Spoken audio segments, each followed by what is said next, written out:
Hi, Limor Schafman here with the Innovation Network with Amy Wilkinson for the Creators Code here at the Wharton DC Innovation Summit. Amy, thank you so much for taking the moment. Thank you. I appreciate it. So you spent a lot of time creating this book, but even before we go into that, what inspired you to even think about doing this? So I'm trained as a sociologist and I have an MBA degree, and I'm fascinated with the people behind business. So I was working in the White House and then in New York for an entrepreneurship event and started looking around at all these people that had scaled companies like the Google founders and eBay and Gilt Group and a bunch of other companies, and just decided, there's nothing super special about them. Anyone could have these skills and we could all create ideas. So I went to study them. Wonderful. And then what did you do in terms of the research? So the research is based on 200 interviews with the leading entrepreneurs in the United States, people that have scaled companies over 100 million in annual revenue. And then it's a huge grounded theory methodology exercise of pattern recognizing what they have in common to come up with 6 skills. Okay, so can you tell us a little briefly, what are the 6 skills? Sure. So skill 1 is called find the gap. How do you spot an opportunity that other people don't see? Skill 2 is called drive for daylight. How do you manage speed like a race car driver? Skill 3 is called find the OODA loop, or fly the OODA loop, observe, orient, decide, and act.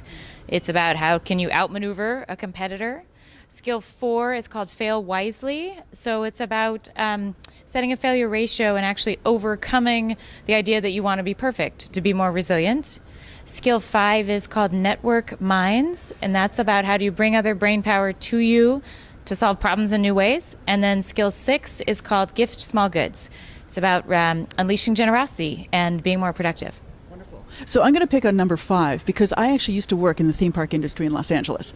So I particularly like the example you gave at your talk of what was done with the MRI machines. So you can tell us a little bit about that? Sure. So GE, the designer of the GE MRI machine, was very, very proud of the technology. It's a fabulous scan.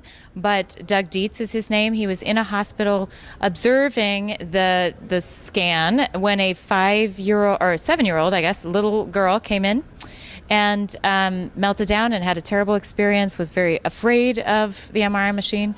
And so he went out and got a very unusual group of people together to solve the problem. Daycare providers, lots of kids, parents, doctors, nurses, designers of museum exhibits for kids, and basically came up with a theme park kind of application to make an MRI machine an adventure. So now there are 7 different adventures, and kids can think they're going on a nautical adventure with pirates or a space odyssey adventure with other aliens and captains of ships, or a jungle adventure. And as they go to get an MRI scan, they're told to be quiet, or there will be a lot of noise, or this or that. And the sedation rate is basically gone from 80% of kids needing to be sedated to have the procedure to almost 0.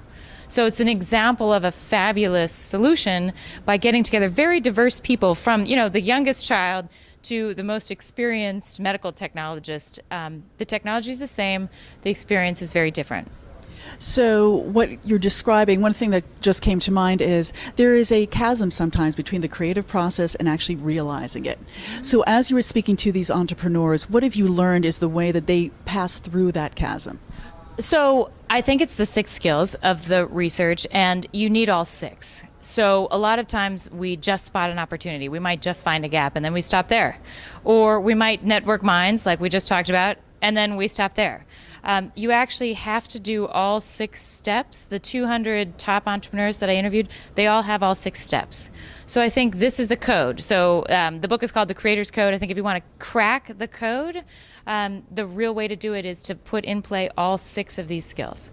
And tell us a little bit about a team then that you need to assemble in order to help crack that code. Because I would think that it's not just you as a single entrepreneur, you need the right people. How do you go out and find the right people? How do you get them to be part of what you're doing? So the skills are on the individual level. So we all as individuals need to be practicing and honing and learning the 6 skills.